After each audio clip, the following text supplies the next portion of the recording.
Good evening to the people of the Virgin Islands from Antigua to Just Van Dyke. A special good evening to the residents of the 8th electoral district and those listening to us by radio and television. I am here in support of my very good friend, a man of integrity, a man that I know will serve the people of this district very well, a man who can do things, because while experience is important, if you have experience and you do nothing, you might as well have not had it in the first place.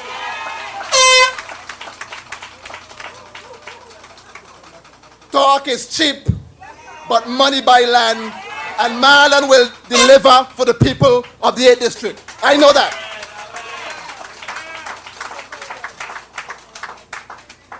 But ladies and gentlemen, the government of the Virgin Islands a few months ago at a ceremony said that the social services sector in this country has been lagging behind. And I must say it is one of the very few things that I agree with them on. My friends, it is said that a society is judged based on how it treated seniors.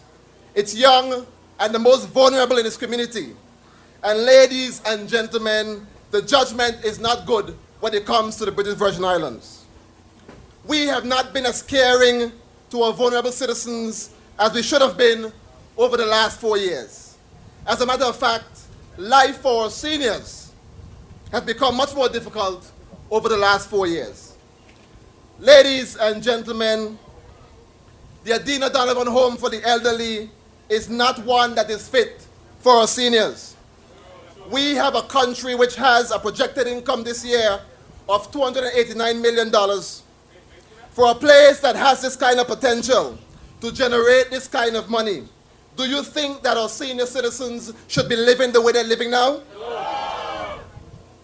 Just a few months ago, when the roof on the home was being repaired, we had our seniors camping out in the most uncomfortable manner at the Rotong Center. I have a problem with this. Our seniors need a modern facility where they can receive proper care in their golden years. They need a place where there are recreational facilities that will keep them active and keep their blood circulating well. A place where they have physicians to administer care. A place where they have the things that they need to make their lives comfortable. Our seniors worked hard for this country, and they have paved the ground upon which our leaders now loftily stand. And it's a burning shame that the new senior citizens home was not built by this administration, especially since the NDP laid the groundwork before they left office. No home was built for our seniors, but $2 million was spent on a wall and sidewalks in Seacoast Bay. Putting the building of walls before a comfortable life for our seniors. But don't mind that. They will say because of the global recession, they couldn't build a home for our seniors. What about the life for our citizens with mental challenges? When you traverse the streets from east to west, you see our mentally challenged wandering in the streets with nowhere to sleep, nothing to eat, and no one to care for them. This again is a burning shame. And our leaders are touting international reports say this and international reports say that. Did you tell them that you have no place to put your mentally ill in this country? We need a mental institution in this country right away.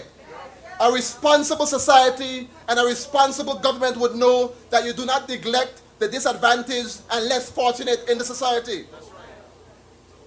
And when some of our mentally ill citizens commit offenses, they're taken to court and then sentenced to prison. This is in no way an indictment on the legal system. They are doing the best that they can with what they have. But prison is for criminals, not for someone who is mentally ill.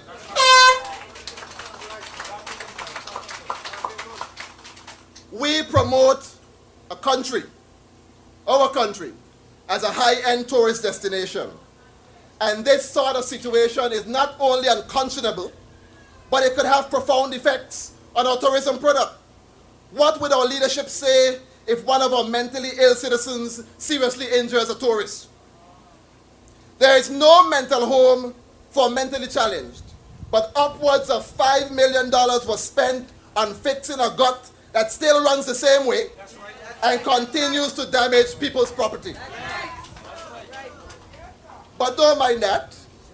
They will say that it's because of the global recession they couldn't do anything better for mentally ill citizens. And what about the hospital for Virgin Gorda? Our citizens in Virgin Gorda and the Sister Islands are brought down to Peebles Hospital on the back of a boat like cargo seeking medical attention. This government has been bragging that they've been ruling this country for over 40 years. And after 40 years, the people of Virgin Gorda still do not have a hospital, and the people of Antigua and Just Van Dyke still do not have a level of health care that is deserving to them as good citizens of this country. It is time for our citizens on our sister islands to be properly cared for, and we will do it. No hospital for Virgin Gorda, but upwards of $6 million was spent and continues to be spent on greenhouses that up to now has not even produced one okra.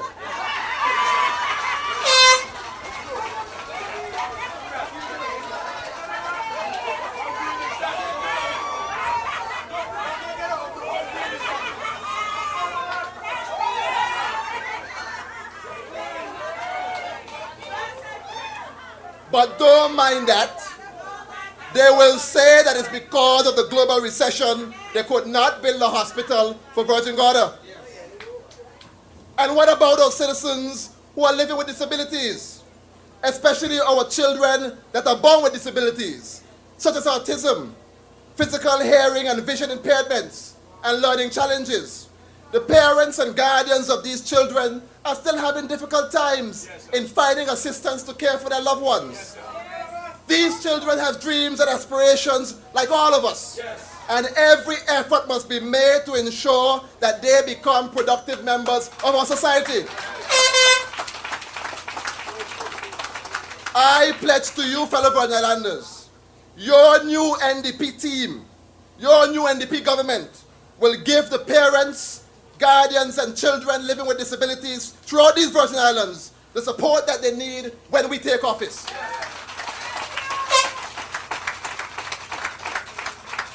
Some of that money that was spent over the last 4 years on some of these useless studies could have been put towards providing the professional help that these children need. But don't mind that. They will say that it's because of the global recession they couldn't do nothing to help our children.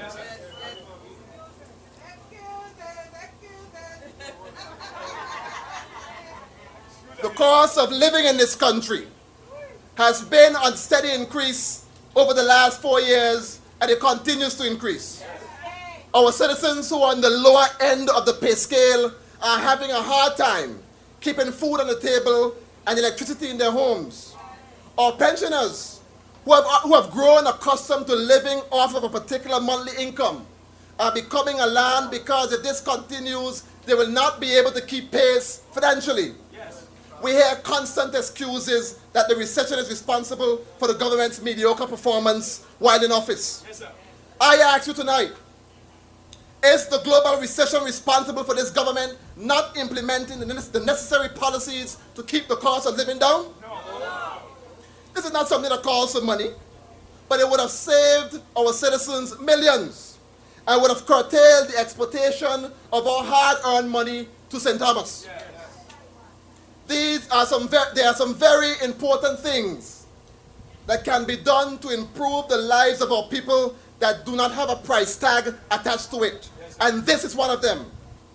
When we take office, we will commence work right away to put the necessary mechanisms in place and make the necessary decisions needed to bring the cost of living down in these Virgin Islands.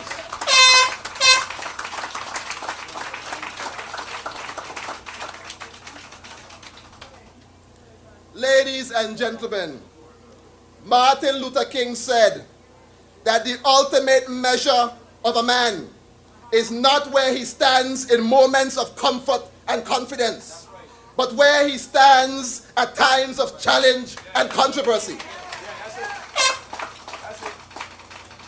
My friends, we know that the Virgin Islands Party is now standing in challenging times because they know they have not performed, but yet they are asking you, the people, to return them to office for another 4 years.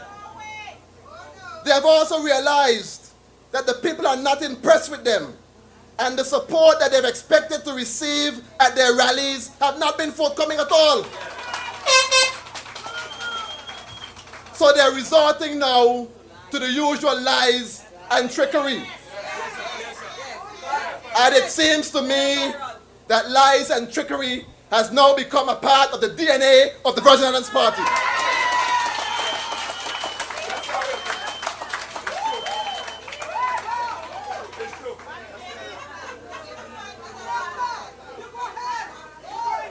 Did you hear them last night again?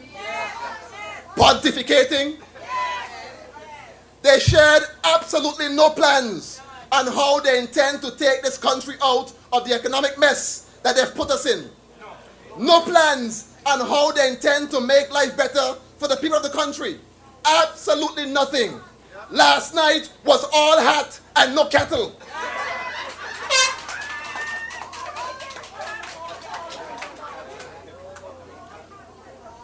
But ladies and gentlemen, I told you last Saturday night in Rowtown that desperate men and women cannot be trusted, and my words did not fall on the ground.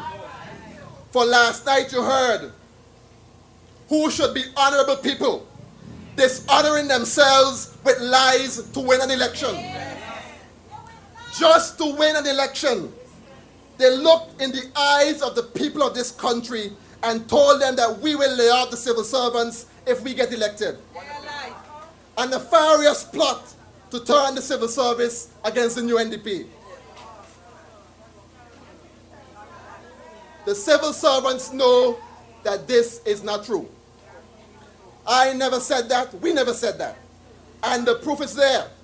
The tapes from the rally is there. The information on credible internet news sites are there. It is in all the newspapers this week. You can see it for yourself. While trying to gain political points last night, the only benefit that accrued was the people once again saw that the only time that the VIP knows how to be economical is when it comes to telling the truth.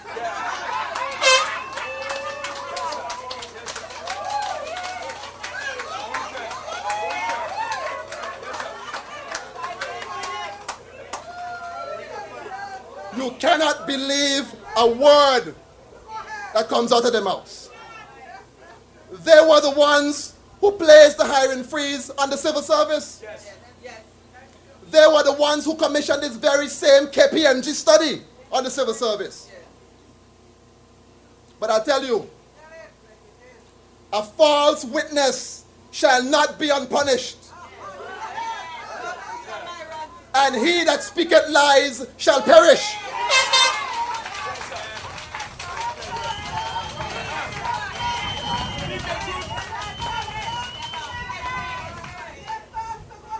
But as our supporters say, the only people that we want to cut from the BVI government are the lame VIP ministers and the entire backbench.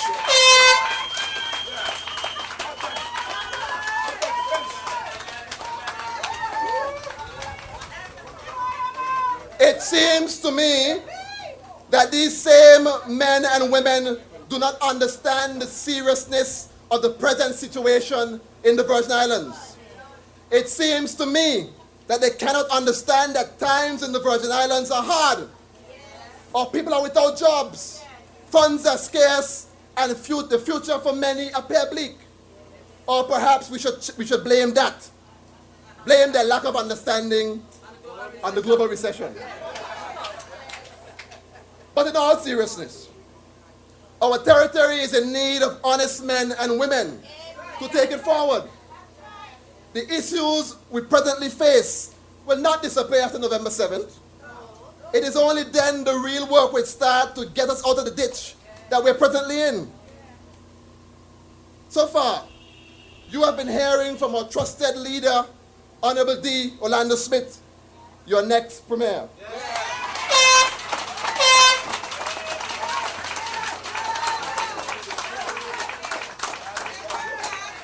You have heard from your next 8th District Representative, Marlon A. Penn. And we have been speaking with you, our fellow citizens, and collectively offering solutions to our challenges.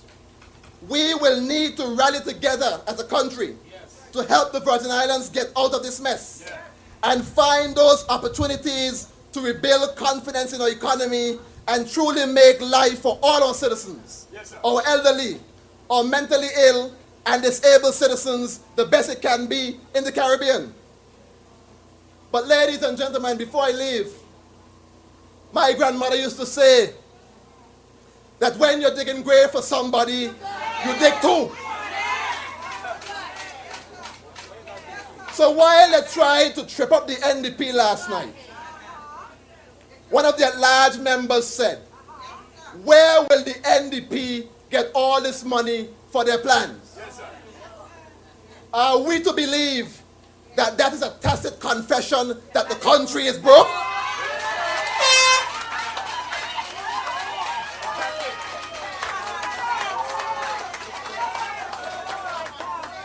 Is that the reason why the Auditor General's report for 2008, 2009, and 2010 has not been tabled?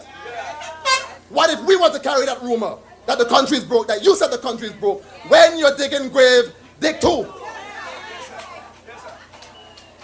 So my friends, when they come to you with their tricks and their lies, you tell them that now is not the time for such political gimmicks. Now is serious time. If they insist on trying to convince you that the global economic recession crisis prevented them from doing their job, ask them again, what are your solutions? And ask them this: the recession is still in effect. As a matter of fact, there's talk that it may be a double-dip recession. If you couldn't perform in the first recession, how can you perform in the second recession?